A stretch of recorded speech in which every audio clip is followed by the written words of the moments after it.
Next up, ladies and gents, we got DC.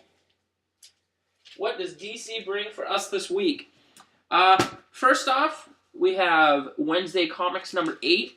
I just want to point out, there's only one thing I really want to point out here.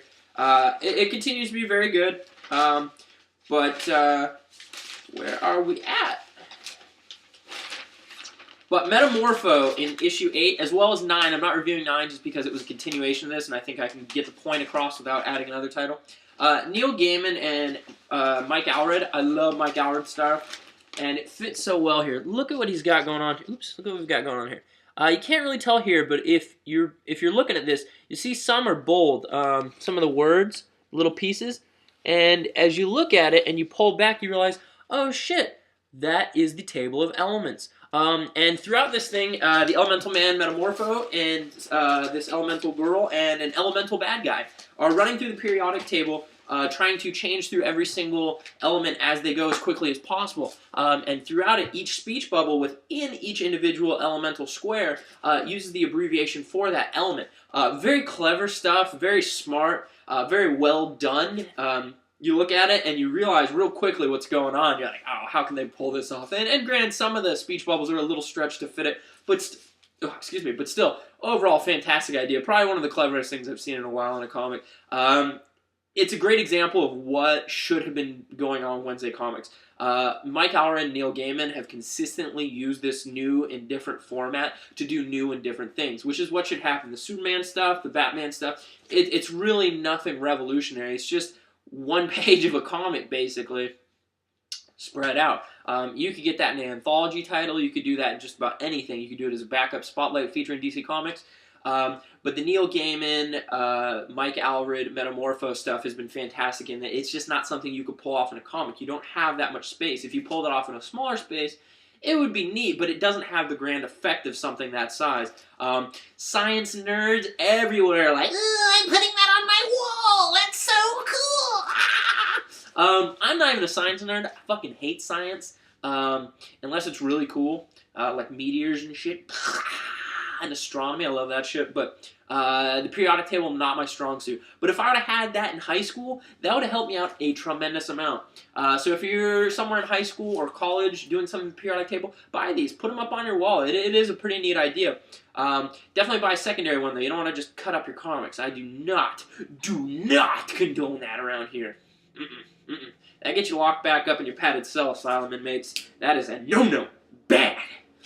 Alright. Next up, we got Superman's pal Jimmy Olsen. It's the second special of this. At the end, we get a surprise ending. The title was okay. It was nothing fantastic. But it was cool. The ending, I don't believe it's gonna stick any more than War of Kings ending is gonna stick. But it was fun and it was interesting. It did have a $5 price point, which is a little fucking ridiculous. I don't think I noticed that when I was buying it, and I think I probably would have bought it either way because it continued off the first one, which I picked up. But $5 for that is just incredibly ridiculous. So be wary of your comic book prices before you purchase, ladies and gentlemen, because sometimes they sneak up on you and they're $4.99. And that is a lot of money for a comic that stars Jimmy motherfucking Olsen. Alright, next up we got The Flash Rebirth number 4. Alright, it's getting a little bit better, ladies and gentlemen, but still not what I had hoped it would be. Johnson Van Cyber just killed it with Rebirth Green Lantern. But with The Flash Rebirth, it's just kind of like a slow boil. We're starting to get more. We're almost done. It is issue 4, so, I mean, we're really close to the end, but it's just, I'm not getting the same vibe I got from Green Lantern Rebirth. And granted, they're two separate stories, and I shouldn't judge one based on the other. But unfortunately, when you knock it out the park with something like Green Lantern Rebirth, and you follow it with something with the Rebirth tag on it, okay? That's the key. If this had just been The Flash Returns, okay? He'd be copying last week's Asylum number 1. But number 2, that would be a whole different standard setting for itself. It would stand alone. But when you put that Rebirth tag on that, it demands quality now, okay? So if they ever do another Rebirth, again, it fits in that whole canon of Rebirths by Jeff Johns, and you have to bring it. It's like naming something Crisis, okay? You're automatically going to compare it to something else called Crisis, or Secret War. You're going to call it, Secret War. It's going to be compared to other Secret Wars. So Rebirth is a tagline that should be compared, in my opinion. People may disagree. If you disagree, hit the comments and let me fucking know. Light my ass up with some hate mail. Bring it, bitches! I'm ready to fight. But that's just my opinion. It doesn't mean shit. But overall, it was a better issue. The idea that the Flash in that accent created, maybe I shouldn't tell you. Maybe you should read it. But the idea of the accent being a little more grandiose than it was originally put forth is kind of a cool idea. But we'll see how it plays out. And we'll see. And the little team of Flashes at the end, the little team name, we'll see if that sticks. It seemed a little corny to me. If that's the next ongoing title, I'm probably going to have to skip out. But actually, I take that back. Having said that, it is Francis Metamorpho and Jeff Johns. So I'll probably jump on board and see what the fuck they got to produce, because that is a winning team, ladies and gentlemen. All right, next up we got Teen Titans 74. As you can see, another Titan dies, and again, another issue sucks. Come on, you got to kill Red Devil. He doesn't even have powers anymore. Okay, so when you saw the cover, another Titan dies, or you knew at the beginning of the story arc that a Titan was going to die, who did you think it was going to be? Wonder Girl? No. Any of the heroes with powers? No. It was so predictable it was going to be Red Devil, and just a disappointment. Supposedly starting next issue, we start to get a team that's consistent. We hear that so often with Teen Titans Anymore post Jeff Johns run. I'm really this close to dropping that shit, which is sad because I know when Teen Titans relaunched under Jeff Johns, I was all over that shit with Mike McCone.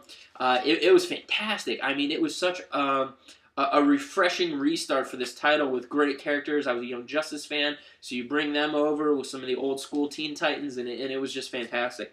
It is not fantastic anymore, okay? Just want to make sure that's clear. All right, next up, we got Magog, #1. Very cool. I really enjoyed it, but Jesus Christ, Peter Giffen here gives Chris Claremont a run for his money on text bubbles.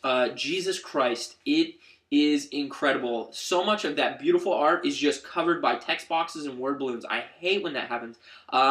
When it is able to be wordy but yet not obscure, obstruct the art. That's okay. I'm okay with that. Claremont, he does that, and I do like Claremont. But right here in this instance, it seemed to block off so much of that beautiful art. So in the future, I'm hoping it'll change. I will be picking up again. Magog 1 was very cool. The interaction with Alan Scott, the Golden Age Green Lantern, was very cool. So anytime you get a Green Lantern in there, I'm probably gonna at least flip through it. And Magog is dope. Dope. Let me say it again. Dope, ladies and gentlemen. All right, next up we got Justice League Cry for Justice #3. That's all I gotta say. Art is gorgeous. All right, next up we got Justice Society of America, #30. Awesome stuff. Awesome stuff. Willingham and Sturge and Marino are doing a fantastic job here. The writing is awesome. That cover is super cool. The art is good. Let's see if we can get you some pretty art to check out. Oh shit, Villains United, bitches! Very cool stuff. Definitely enjoyed it. One of the better reads in this pile, that's for sure. I'm very glad to see after that little Obsidian mini stint of a couple issues that it picked back up again as soon as we got a regular creative team on it, who probably have a plan, which, having a plan always helps, I imagine. So, very cool stuff there. All right, next up.